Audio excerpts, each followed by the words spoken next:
欢迎来到 TGN Star News 频道，请订阅频道，所以大家不要错过当天最热门的新闻。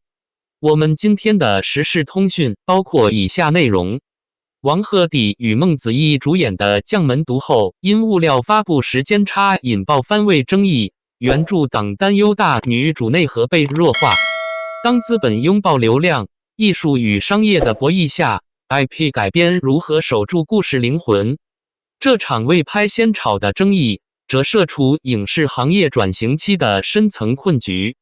2026年2月20日，农历正月初4，横店影视城迎来春节后最受期待的开机仪式，改编自古言顶流重生之将门毒后的古装权谋剧《将门毒后》正式官宣，王鹤棣、孟子义领衔主演。这本该是万众瞩目的 S+ 项目，却因物料发布的一个微小细节，瞬间引爆全网争议。上午10点，剧组以高密度节奏拉开宣发序幕，定妆照、双人海报、双人视频接连释出。然而，当王鹤棣的单人视频在10点40分提前发布，而孟子义的单人视频则按原计划在10点50分上线时，这短短10分钟的时间差，在粉丝显微镜般的审视下，被迅速解读为隐性一番的暗示。舆论场如同被投入火药的战场，将门毒后、书粉快跑等话题迅速刷屏，一场围绕番位、选角、改编方向的激烈论战就此爆发。表面上看，这只是流量粉丝间的谁先谁后之争，但深层折射的却是影视行业大 IP 改编的根本困局。当资本逻辑拥抱流量明星的商业价值，原著的内核灵魂又将安放何处？在甜宠古偶泛滥、观众审美疲劳的2026年，这部未拍先炒的作品已然成为行业转型期的典型切片。物料发布的小心机与舆论失控的连锁反应，将门毒后的开机官宣，堪称一次教科书级的危机公关案例，不过是反面的。剧方在2026年2月20日执行的宣传策略，从表面看井然有序，10点整发布主演定妆照，10点10分上线双人海报，10点30分推送双人互动视频，随后按计划安排单人视频的释出。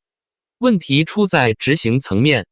根据多方报道，王鹤棣的单人视频在原定时间前10分钟提前公开，这一意外被孟子义粉丝敏锐捕捉，迅速解读为剧方偏袒男主的信号。尽管双方签约平番协议，但在饭圈文化的放大镜下，任何时间差都足以被赋予象征意义。双人海报以共斩樊龙为主题，文案世间关爱万众，30命局难逆本意紧扣原著宿命感与权谋内核，但海报站位、文案措辞等细节迅速被粉丝进行考古式分析。王鹤棣粉丝主张其扛剧能力，强调大奉打更人级均破6000万的实际，认为数据说话理应占据优势。孟子义粉丝则搬出原著大女主设定，坚持沈庙作为故事绝对核心的地位，反对任何可能削弱女主主线的操作。更让事态复杂化的是，剧集从被暗名将门毒后改为将门毒后，这一改动被书粉解读为弱化女主、复仇符号的去女性化操作。结合番位争议与男主物料优先的现状，担忧情绪迅速蔓延。这部经典女频作品是否会在影视化过程中被悄然改写成男频爽文？官方在此后的沉默被各方视为默认或无能。在粉丝经济主导的舆论场，技术性操作的微小失误足以演变成信任危机，而将门毒后剧组恰恰踩中了这个雷区。原著党的愤怒，当大女主灵魂遭遇气质错位，跳出粉圈争斗的喧嚣，另一股力量正以更理性、更沉痛的方式表达不满重生之将门毒后的原著党。他们的抵制绝非简单的饭圈互撕，而是对 IP 核心价值可能被置换的预警和反抗。千山茶客笔下的沈庙是一个具有复杂弧光的大女主形象。前世的她是将门嫡女沈娇娇，因痴恋定王父修仪，愿自奔魏卷，6年辅佐忠诚母仪天下，陪他打江山，兴国土，涉险成为他国人质。5年归来，却发现后宫已无容身之所，女儿惨死，太子被废，沈家满门忠烈无一幸免。重生后的他彻底蜕变，性格变得沉稳冷静，气度不凡，聪慧过人，坚韧果断，从天真少女蜕变为步步为营的权谋高手。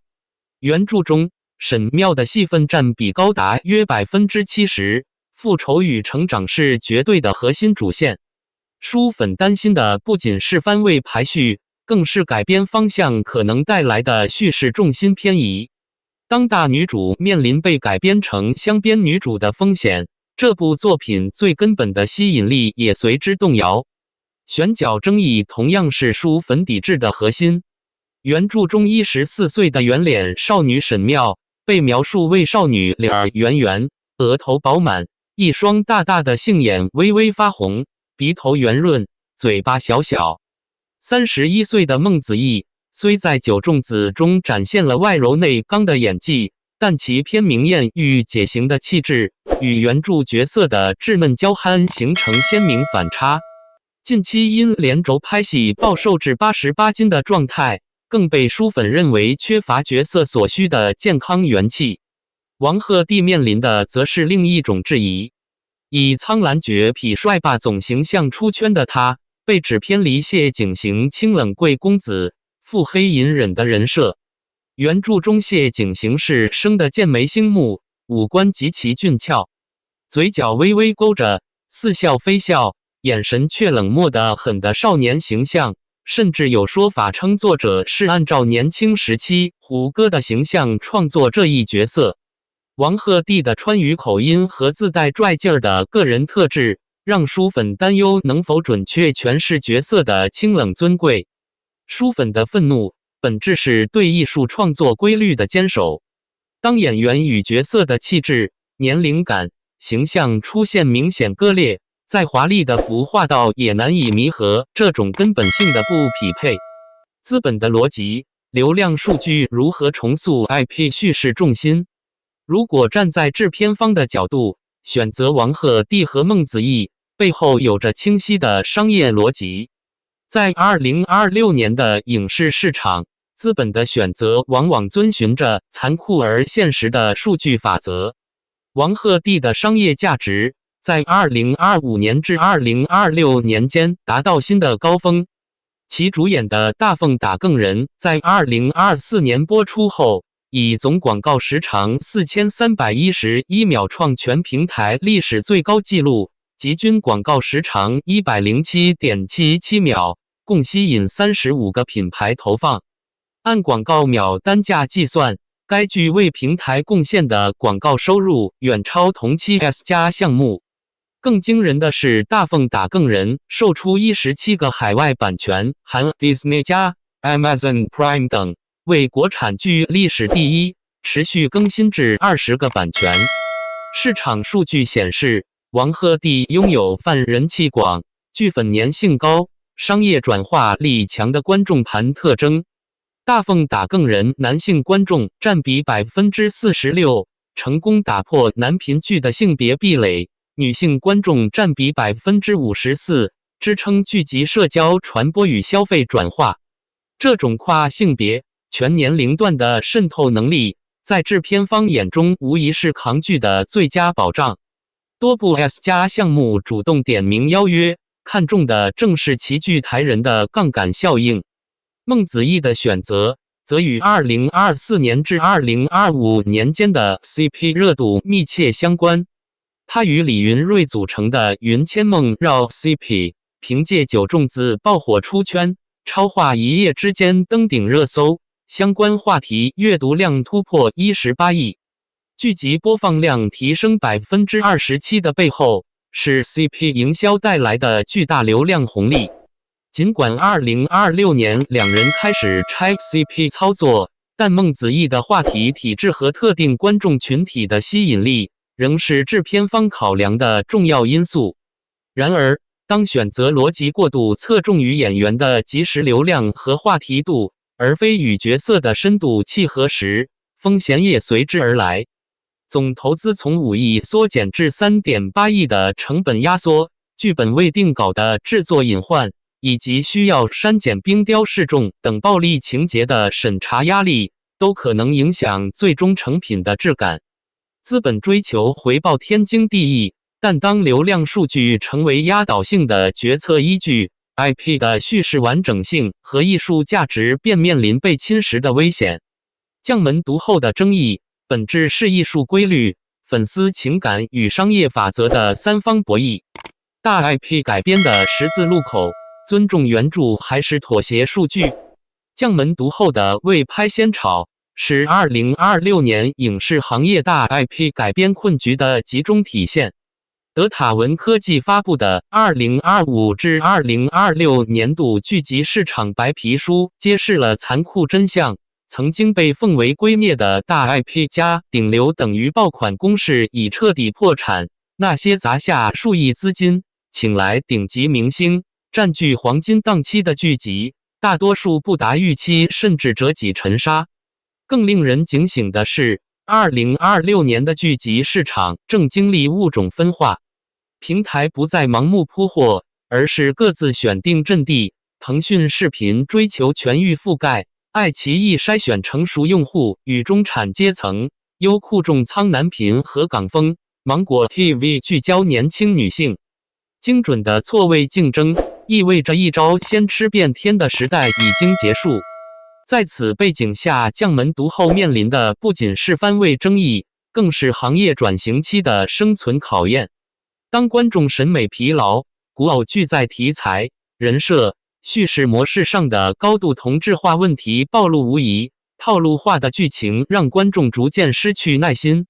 部分剧集为追求课堂效果，忽视故事内核打磨，导致人物形象单薄，情感逻辑牵强，最终沦为快餐式娱乐的牺牲品。理想的 IP 改编或许应在还原原著神韵、选用合适演员、保障商业回报之间寻找动态平衡点。这需要制片方具备超越短期流量数据的艺术判断力，需要编剧团队深入理解原著内核，而非简单照搬情节，更需要整个行业重新思考，我们究竟是在创作艺术品，还是在制造流量商品？将门毒后的拍摄仍在继续，争议终将随着成片的播出而见分晓。但这场开机即引爆的舆论战已经为整个行业敲响警钟，在流量至上的时代，尊重故事本身的价值，或许才是最长久的生存之道。你觉得大 IP 改编应该优先考虑演员与角色的契合度，还是向流量和商业数据妥协？